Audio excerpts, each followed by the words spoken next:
तो फिर ऐसे क्वेश्चन फिर ध्यान से देखिए, इसके क्वेश्चन में सारे डिस्कस कर दे रहा हूं।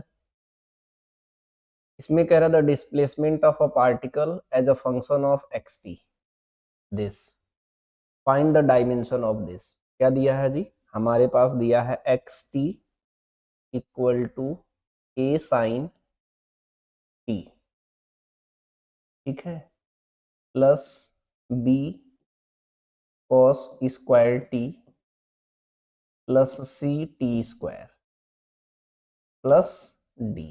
समझे? बोलो जी। यहाँ पे ओमेगा रहा होगा, हो सकता है कि ये क्वेश्चन जो है मेमोरी बेस्ड है ना, तो मुझे इधर से मिला है। यहाँ पर ओमेगा रहा होगा। फिलहाल मैं इसे ऐसे ही कर दे रहा हूँ। इसको करना हमें क्या है कि इसका जो है, इसका कोई डायमेंशन नहीं होगा, इसका कोई डायमेंशन नहीं होगा क्योंकि साइन थीटा है। इसका भी कोई डायमेंशन नहीं होगा, ठीक है। और हमने डायमेंशन में बताया था कि इसका जो डायमेंशन होगा, इसका डायमेंशन वही होगा, इसका भी डायमेंशन ये वही होगा, इसका भी डायमेंशन वही होगा, इसका भी डायमेंशन वही होगा, ठीक है। एप्लीकेशन ऑफ डायमेंशन में सीखे थे। यानी ए का जो डायमेंशन होगा हमारा एक्स के डायमेंशन के इक्वल है। एक्स डिस्प्लेसमेंट है, इसका डायमेंशन एल होगा। इस पूरे का डायमेंशन भी एक्स के इक्वल हो जाएगा। तो बी का सिर्फ हो जाएगा क्योंकि इसका तो कोई डायमेंशन नहीं होता है, तो इसको तो हटा दीजिए। तो बी का डायमेंशन एक्स के इक्वल हो जाएगा। तो एक्स का डायमेंशन एल होगा, लेंथ, लेंथ डिस्प्लेसमेंट है ना। उसके बाद C T, C T square का भी डायमेंशन किसके इक्वल होगा? एक्स की। तो सी का निकालोगे तो एक्स डिवाइडेड बाई क्या होगा? T square. एक्स का होगा एल, इसका होगा हमारा टी स्क्वायर, तो ये हो जाएगा एल टी की पावर माइनस का 2। समझे? उसके बाद क्या है जी? डी का डायरेक्टली एक्स के इक्वल होगा। डी का डायमेंशन जो होगा हमारा एक्स के इक्वल होगा, और एक्स का क्या होता है? एल। इतना सिर्फ समझना था। इसके बाद अगर मैं इसमें वैल्यू रखूंगा तो A B C divided by D का डायमेंशन बताना है। ए का कितना बताया हूं? एल, बी का एल, सी का एल टी की power -2, L into L T की पावर -2, और डी का भी हमारा एल, एक एल कट गया, एल इंटू एल क्या हो जाएगा? एल स्क्वायर टी की पावर -2। ये डायमेंशन हमारा आएगा। यानी डायमेंशन कितना आ जाएगा जी? ये सेकेंड ऑप्शन करेक्ट है। देखो अभी एक चीज मैं बताता हूँ, 12th का है, लेकिन देखना कैसे डायमेंशन 12th में यूज होता है। इसमें जो है मैं समझाने का प्रयास करूंगा, ध्यान से देखिएगा। ये कह रहा है electric flux phi is related with the linear charge density lambda, surface charge density sigma as phi equal to this, where alpha and beta are appropriate dimension then dimension of beta upon alpha. मतलब phi जो होता है हमारा, ये है flux, electric flux, ये हमारा electric flux है, ठीक है। ये इलेक्ट्रिक फ्लक्स है। और लेमडा है लीनियर चार्ज डेंसिटी, ठीक है, linear charge density, linear charge density है, ठीक है। मैं समझाता चलूं। और ये क्या है हमारा? Sigma, surface charge density, surface charge density, surface charge density है, ठीक है। समझो बात को। ये लेमडा होता क्या है? Q divided by L, charge upon length. ये क्या होता है? चार्ज अपॉन एरिया, ठीक है। यहाँ पे एक रिलेशन दिया है, कह रहा है phi equal to A, phi equal to alpha lambda plus beta sigma, ठीक है। तो अगर किसी बच्चे को, तो जो क्लास 12th में पढ़ रहा होगा, उसको तो ये इलेक्ट्रिक फ्लक्स का डायमेंशन फॉर्मूला वो निकाल लेगा। फाई फॉर्मूला होता है E A cos theta, phi equal to E A से। लेकिन अगर किसी को नहीं पता है तो भी निकाल सकता है। इसका और इसका डायमेंशन आपस में क्या होगा हमारा? इक्वल होगा। और इसका डायमेंशन इसके इक्वल होगा, इसका डायमेंशन इसके इक्वल होगा, और ये भी आपस में डायमेंशन इक्वल होगा। यानी अल्फा लेमडा का डायमेंशन होगा बीटा सिग्मा के इक्वल है। पूछा किसका है जी? Beta upon alpha. तो ये अल्फा को उधर ले गया हूं, तो ये हो जाएगा लेमडा डिवाइडेड बाई सिग्मा। ये होता है क्यू डिवाइडेड बाई एल, और ये होता है Q divided by A. L length होता है, ए एरिया होता है, क्यू चार्ज होता है, ठीक है। ये ए जो होता है एरिया होता है, एल क्या है लेंथ है हमारा, ध्यान से समझिएगा, और क्यू को क्या बोल रहा हूं कि ये चार्ज है। ठीक है, तो अब यहां से अगर हम सिंप्लीफाई करेंगे तो Q divided by L into A divided by Q, Q से क्यू कट गया, एरिया का डायमेंशन एल स्क्वायर होता है, लेंथ का डायमेंशन एल होता है, एक एल कट गया, तो बीटा अपॉन अल्फा का जो डायमेंशन आया, बीटा अपॉन अल्फा का डायमेंशन जो आया एल आया, कितना आया जी एल, समझे। अब इसमें चेक करना है, डिस्प्लेसमेंट का होता है एल, डिस्प्लेसमेंट का डायमेंशन फॉर्मूला एल होता है, एरिया का तो एल स्क्वायर होता है, इलेक्ट्रिक फील्ड वेलोसिटी निकालना ही नहीं है क्योंकि हमारा मैच कर गया फर्स्ट ऑफ। एक था displacement type graph, displacement type graph में स्लोप निकालते थे dx बाई dt, ये हमको क्या देता था वेलोसिटी, समझे, टेन थीटा लिख सकते। दूसरा हम पढ़े थे वीटी ग्राफ, वीटी ग्राफ में कोई ऐसे ग्राफ बना के मैं नोट करवाया होगा, ये v है ये t है, ऊपर का एरिया A1 मानो, नीचे का A2, ऊपर पॉजिटिव लेते हो नीचे निगेटिव, ऊपर पॉजिटिव नीचे निगेटिव, लेकिन ये दो चीजें भी निकलता है, डिस्टेंस भी देता है, डिस्टेंस, डिस्टेंस निकालना अगर होता है तो A1 प्लस A2 करते हैं, लेकिन अगर डिस्प्लेसमेंट निकालना होगा, डिस्प्लेसमेंट, समझे, डिस्प्लेसमेंट निकालना होगा तो ये A1 माइनस A2 होता है, A1 माइनस A2, समझे। और एक चीज और होता है, इसमें स्लोप भी निकालते हैं, स्लोप होता है dv बाई dt, ये एक्सेलरेशन बताता है, को टेन थीटा भी, स्लोप को टेन थीटा से डिनोट करते हैं ना। तीसरा एटी ग्राफ बताए होंगे, एटी ग्राफ में जो है एरिया हमारा क्या बताता है जी, एटी ग्राफ में जो एरिया है ये हमें वेलोसिटी नहीं चेंज इन वेलोसिटी बताता है, change in velocity, change in velocity बताता है, समझे। बोलो जी। और स्लोप के बारे में थोड़ा सा भी इधर बता दे रहा हूँ, स्लोप किसी भी, जैसे मान लो ये वाई एक्सिस है एक्स एक्सिस है, इधर का स्लोप जो होगा तो पॉजिटिव होता है, ऐसे लाइन ड्रॉ करते थे तो स्लोप निगेटिव ले रहे थे, और ऐसे लाइन ड्रॉ करेंगे तो स्लोप जो है हम जीरो ले रहे थे, क्या ले रहे थे, जीरो। मेरी बात समझ गए। इसमें ये क्लियर जो है मैं बताता हूँ, थोड़ा सा दिमाग तो लगाना पड़ेगा ना।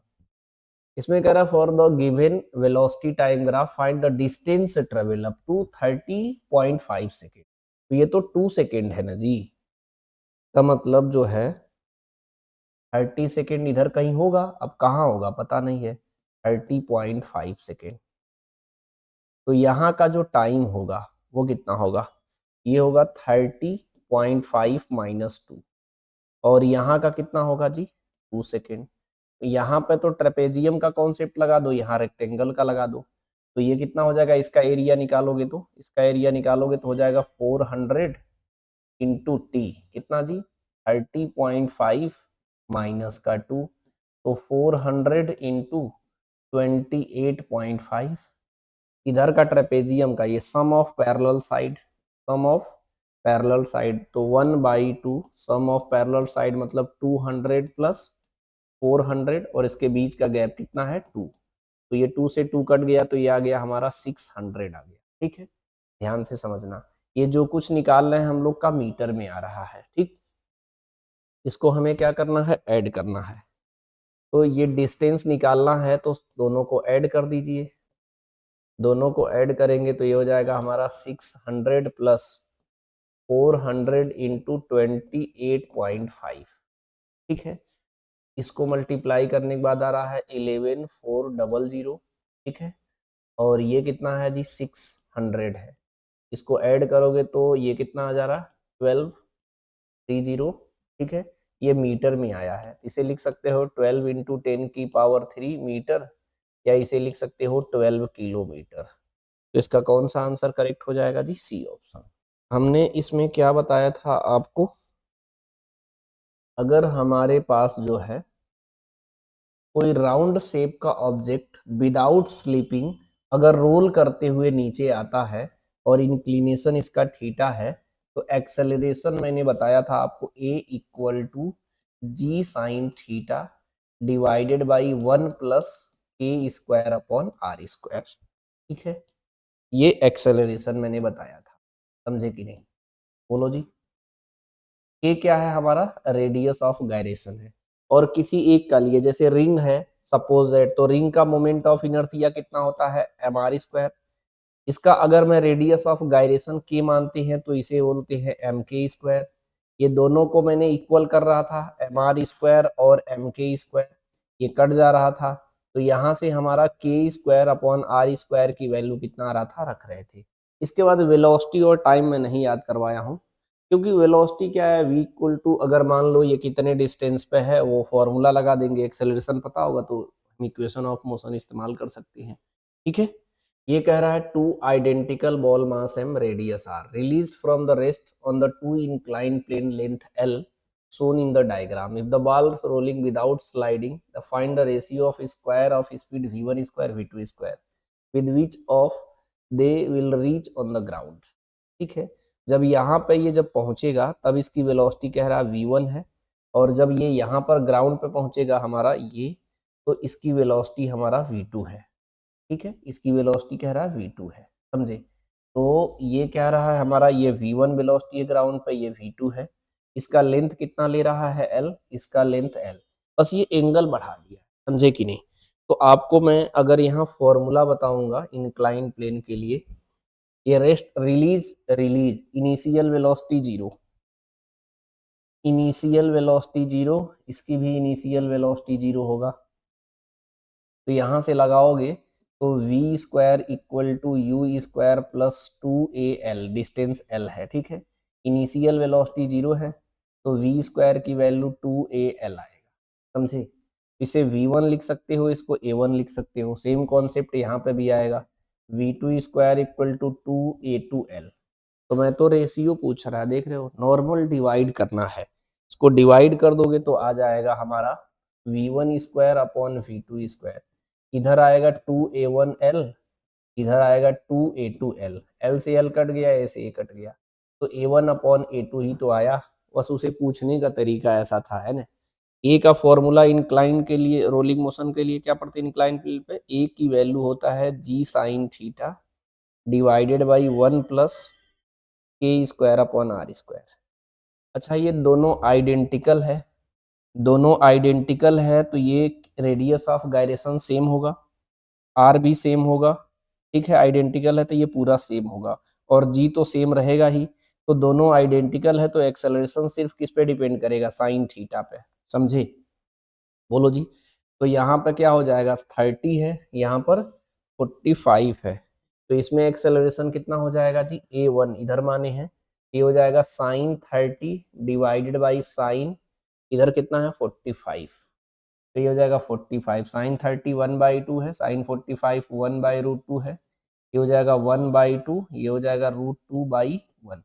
टू को क्या लिख सकते हो जी, √2 इंटू √2 लिख सकते हो, एक √2 कट जाएगा, तो 1 डिवाइडेड बाई √2 आएगा, 1 डिवाइडेड बाई √2, यानी कौन सा ऑप्शन टिक करेंगे जी, सेकेंड ऑप्शन टिक करेंगे। इस क्वेश्चन में क्या है, ये थर्मोडायनेमिक्स का है, नहीं जी। इसमें पूछ रहा है व्हेन वॉल्यूम चेंज जीरो, यानी volume change zero in the sense कि वॉल्यूम चेंज जीरो है, यानी डेल्टा वी हमारा जीरो है, डेल्टा वी जीरो है, यानी वॉल्यूम कांस्टेंट होगा। क्या होगा जी, वॉल्यूम कांस्टेंट। वॉल्यूम कांस्टेंट कौन से प्रोसेस में होता है, आइसोकोरिक प्रोसेस में होता है, तो पी से कौन सा मैच करेगा जी, first. When pressure constant, pressure कौन से, आइसोबारिक प्रोसेस में होता है, थर्ड मैच करेगा। इसमें कौन मैच किया, third. When no heat exchange, Q zero होता है एडियाबैटिक प्रोसेस में, तो सेकेंड मैच करेगा, कौन सा जी, second. Work done by the gas is equal to, work done by the gas is equal to heat given to the gas. तो इसमें थोड़ा सा ऐसे समझ सकते हो, डी क्यू इक्वल टू क्या होता है, D U plus D W. D Q और डी यू तभी इक्वल होगा जब change in internal energy zero होगा, और डी यू होता है हमारा N C V D T, ये तभी जीरो होगा जब टेम्परेचर डिफरेंस जीरो हो। टेम्परेचर डिफरेंस जीरो का मतलब, टेम्परेचर डिफरेंस अगर जीरो है तो यानी टेम्परेचर कांस्टेंट है, और टेम्परेचर अगर कांस्टेंट हो गया तो इसको बोलते हैं आइसो थर्मल प्रोसेस, समझे। तो आइसोथर्मल प्रोसेस कौन सा है जी, ये कौन सा मैच किया है हमारा 5 से, ये एस से 5 करा, एस से 4 मैच किया है। ठीक है, तो इसमें पहले का फर्स्ट, क्यू का थर्ड, आर का सेकेंड, ये 4, फर्स्ट ऑप्शन करेक्ट है। तो ये तो चारों ऑप्शन मैं सॉल्व किया हूँ, चारों की जरूरत ही नहीं था, आप ऐसे ही टिक कर सकते थे ऊपर के 2-3 देख के। इसमें क्या पूछ रहा है जी, if the force F equal to x square y i cap y square j cap is acting on a particle along the line y equal to x, the displacement from a equal to 0 comma 0 b 4 comma 4, find the work done by the force। बोलो जी। इसको मैं थोड़ा सा याद दिला दे रहा हूँ, ऐसे हमने वर्क डन बताया होगा आपको, डी डब्ल्यू, हमने कहा था एफ एक्स आई कैप, एफ वाई जे कैप और एफ जेड के कैप होता है, ठीक है। ये होता है हमारा डी एक्स आई कैप, डी वाई जे कैप और डी जेड के कैप होता है। डॉट प्रोडक्ट करेंगे तो ये कितना हो जाएगा, एफ एक्स डी एक्स, ये हो जाएगा एफ वाई डी वाई और ये हो जाएगा F Z, F Z D Z, ये हो जाएगा हमारा एफ जेड डी जेड, समझे। बोलो जी। अगर नेट वर्क डन निकालना है तो इसे इंटीग्रेट कर देंगे, ये x1 से x2 होगा, एफ एक्स डी एक्स होगा, और इसे y में है तो y1 से y2 F Y D Y होगा, और ये z से है z1 से z2 F Z D Z होगा। फिलहाल अभी जो सवाल है वो सिर्फ 2D का है, 3D में जाना ही नहीं था। इसको अगर आप उसे डायरेक्ट अप्लाई कर लोगे तो ये देखो फोर्स की वैल्यू क्या दिया है हमारा, x square y i cap और वाई स्क्वायर जे कैप है।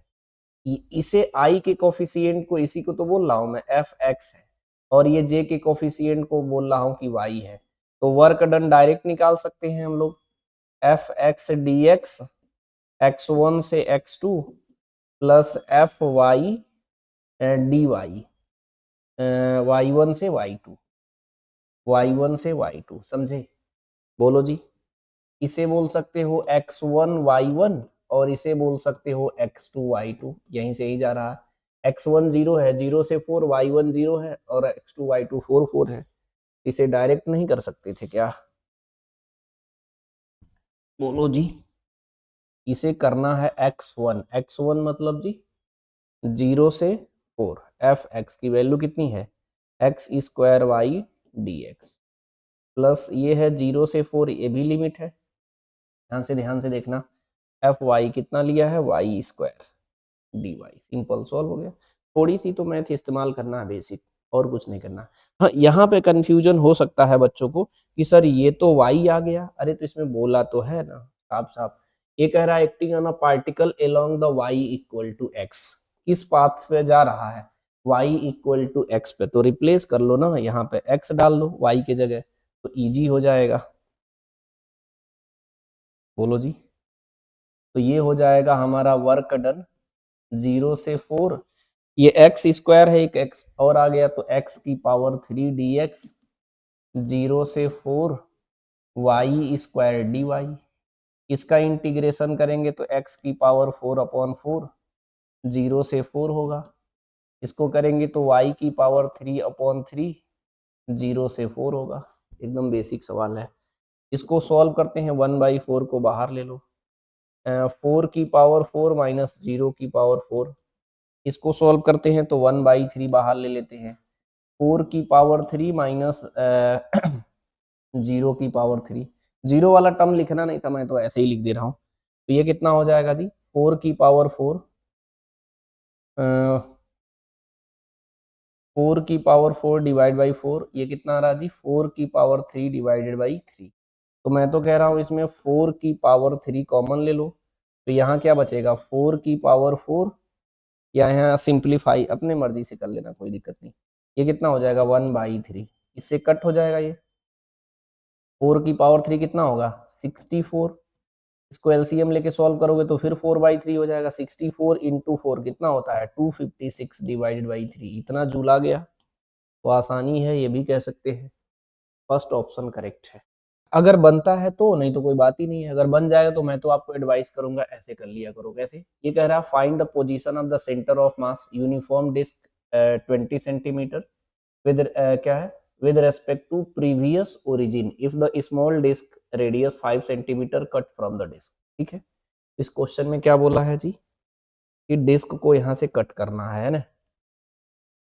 मैं यहाँ थोड़ा सा समझाता हूँ। ये हमारे पास जो है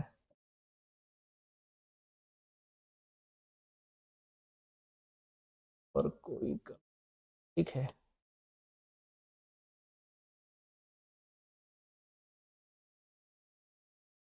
और यहाँ पे कोई डिस्क कट कर रहा है तरीके से। ठीक, इसमें भी कोई कलर डाल दे।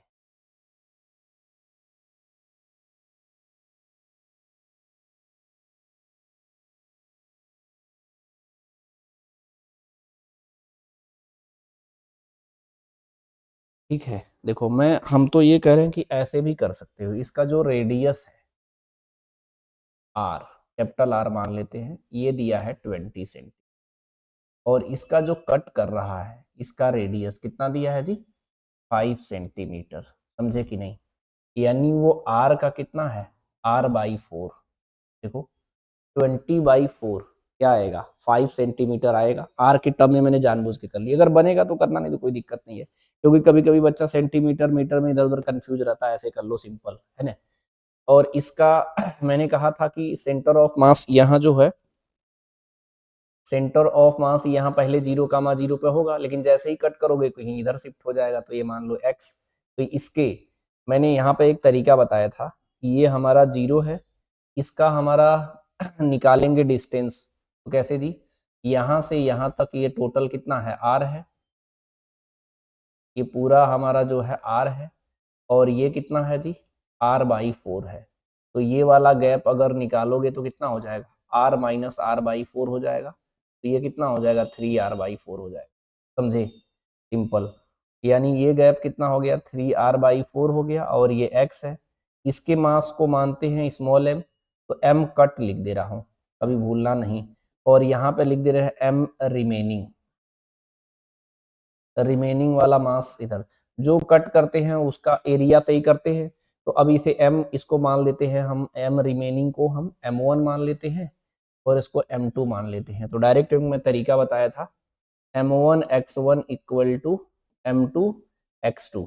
m1 का मास जो है, इसका मास जो है, इसका एरिया ही तो लेना है। तो ये कितना हो जाएगा पाई r/4 का whole square.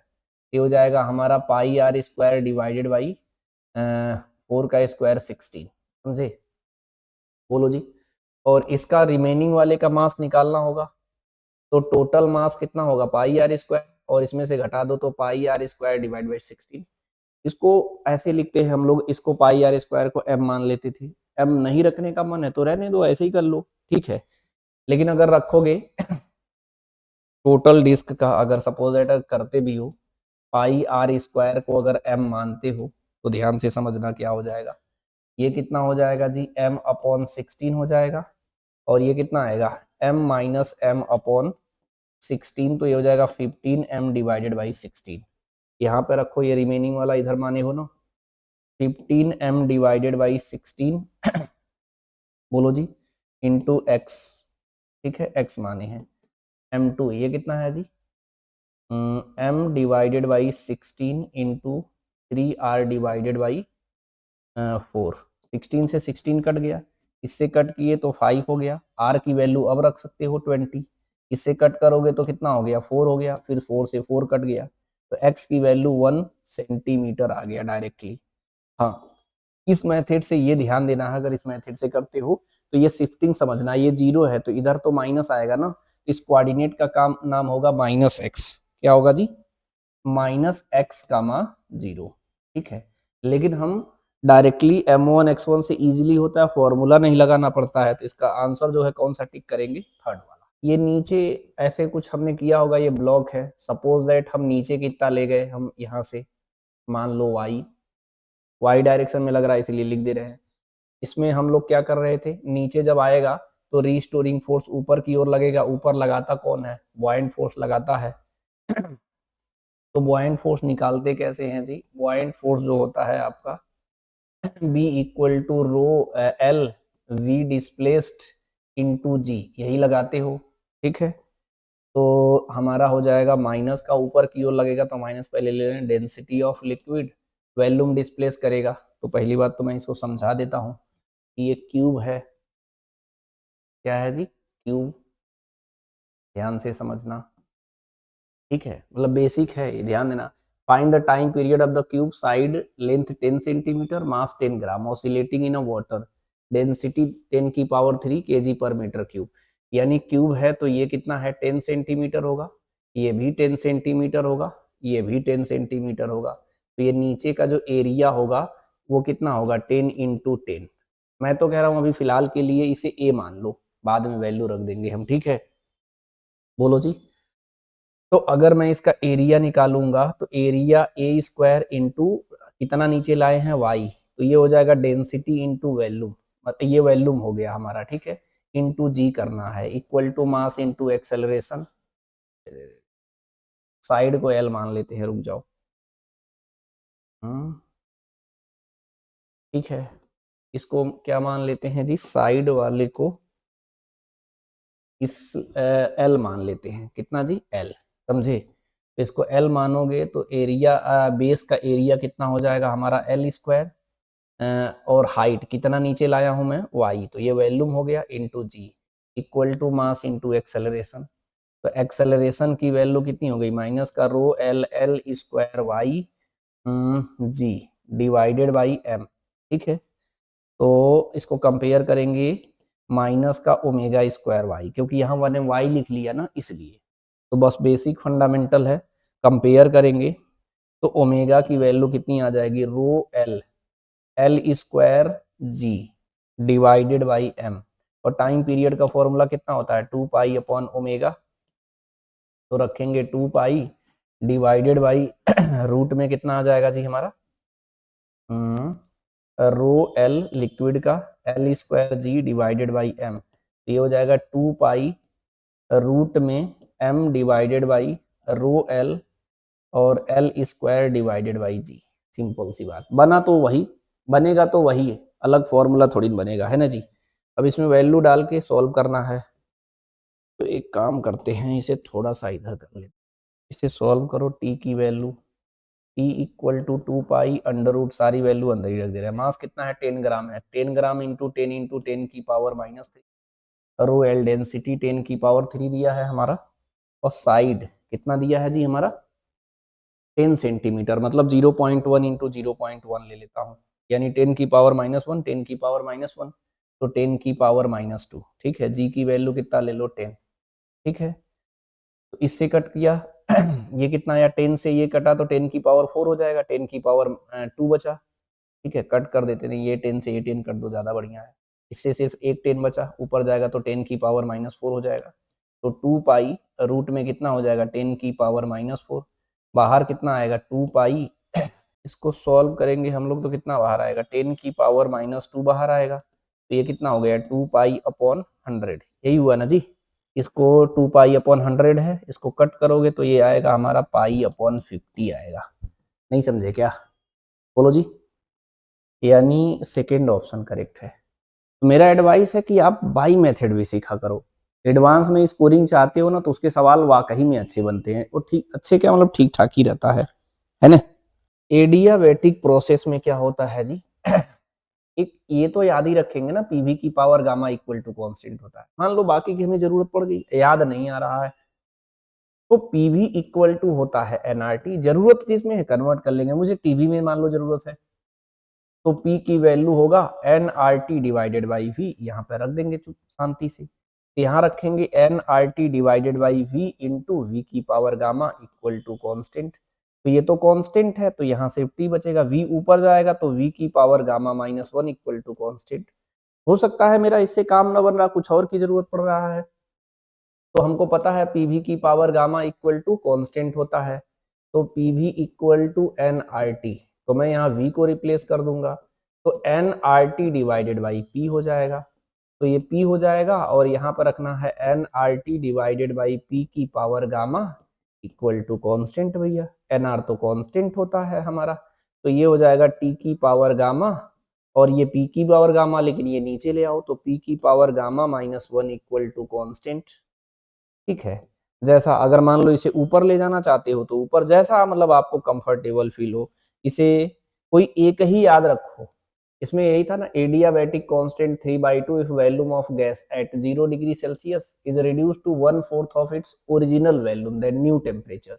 Reduce to 1/4, reduce to 1/4 यानी वॉल्यूम जब V/4 हो जाएगा तब टेम्परेचर पूछ रहा है। आप लगाइए टीवी की power gamma minus 1 equal to constant, T1 V1 की power gamma minus 1, T2 V2 की पावर गामा माइनस 1। T2 की वैल्यू कितना हो गया T1, ब्रैकेट में एक ही साथ लिख लेता हूँ V2 अपॉन V1 की पावर गामा माइनस 1। ये है 273, इसका वैल्यू V है। दूसरे वाले का V/4 है कि गामा, गामा की वैल्यू 3/2 माइनस 1 है। ये हो गया 273, इसे ऊपर ले जाओगे तो 4/V हो जाएगा, V से V कट गया, और 4 को लिख सकते हो 2 का स्क्वायर। 3/2 माइनस 1 कितना होता है 1/2, से 2 से 2 कट गया है ना, तो 2 इंटू 273, तो ये कितना आ गया हमारा जी 546 केल्विन। तो इसे कन्वर्जन करने की जरूरत ही नहीं है, क्योंकि जब वो पहला मैच ही कर रहा है हमारा, तो इसे डिग्री सेल्सियस में कन्वर्ट करके चेक करने की जरूरत बिल्कुल नहीं है। इसमें कह रहा है the ratio of the electric to gravitational force of the two particle having charge q1 q2 and mass m1 m2 respectively where symbol their as usual meaning है ना।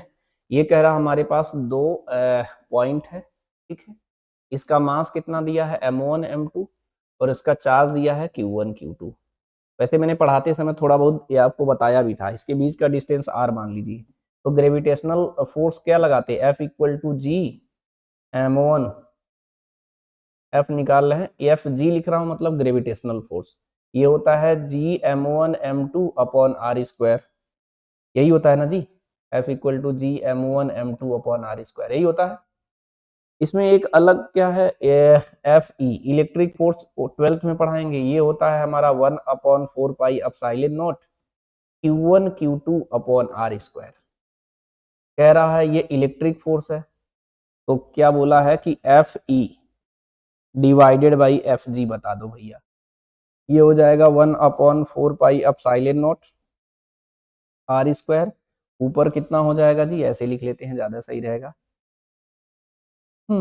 ये है हमारा Q1 Q2, इसको डिवाइड किससे करना है जी, G m1 m2 divided by R square से। इसे सिंप्लीफाई करोगे तो ये कितना हो जाएगा Q1 Q2 डिवाइडेड बाई